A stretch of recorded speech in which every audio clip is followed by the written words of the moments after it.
तब तक मन को नहीं जला सकते हो जब तक तुम्हारे पास आत्मज्ञान नहीं है।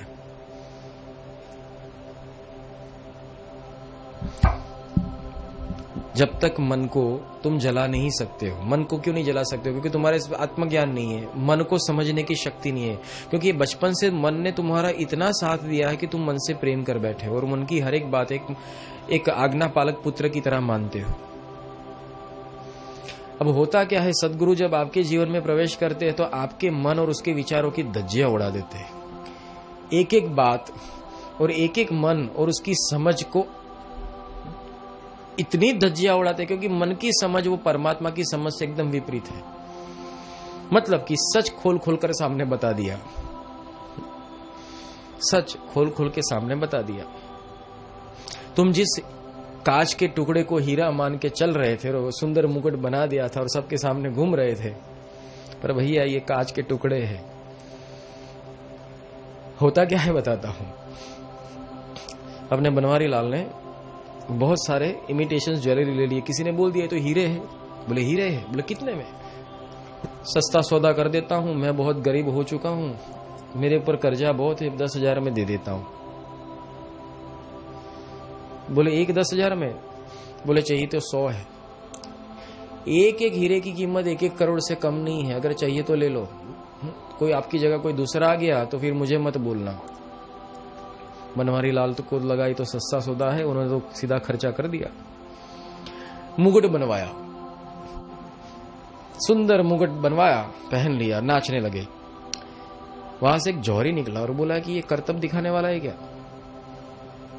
क्योंकि डुप्लीकेट हीरो का मुकुट पहन के रास्ते पे कौन घूम सकता है और नाच कौन कर सकता है? करतब दिखाने वाला ही होगा। और उसने तो देख के ही पहचान लिया हीरे सब डुप्लीकेट है। उसने बाजू में जाकर उसके पास के हाथ में 10 रुपया दिया, बोले मस्त नाचते हो। बोले मैं नाचता नहीं हूं, आनंद कर रहा हूं। बोले किस बात का तू आनंद कर रहा है? बोले मेरे पास असली हीरे है, ये मुकुट है, तुम जानते हो मैं कौन हूं? अरबों का धनी हूं, ये मेरे मुकुट, उसकी वैल्यू क्या तुम जानते हो? बोले कसू नहीं, 100 रुपया था। आइए सूरत में जाके देता हूं, 100 रुपए में इतनी बोरी भर के इमिटेशन ज्वेलरी दूंगा मैं, इतने इमिटेशन नंग दूंगा मैं। बोले ऐसा थोड़ी हो सकता है। बोले आजा चेक करा था। ज्ञान देना शुरू किया, ज्ञान देना शुरू किया, उसको ले गया। हीरा किसको कहते हैं, स्टोन किसको कहते हैं, ग्लास किसको कहते हैं, घसाई किसको कहते हैं, डबल कटिंग किसको कहते हैं, तराशना किसको कहते हैं, मशीन से चेक करना किसको कहते हैं, मिनरल थेरापी है किसको कहते हैं, सब सिखाया। जब उसने ज्ञान सीखा भैया फाट रोने लगा, मैं तो बर्बाद हो गया, मैं लूट गया, वगैरह वगैरह। उसने रोना रुदन शुरू कर दिया। अब मजे वाली अवस्था बताता हूं। अब ये बनवारी उस जौहरी को दुश्मन मान बैठा। क्यों जानते हो?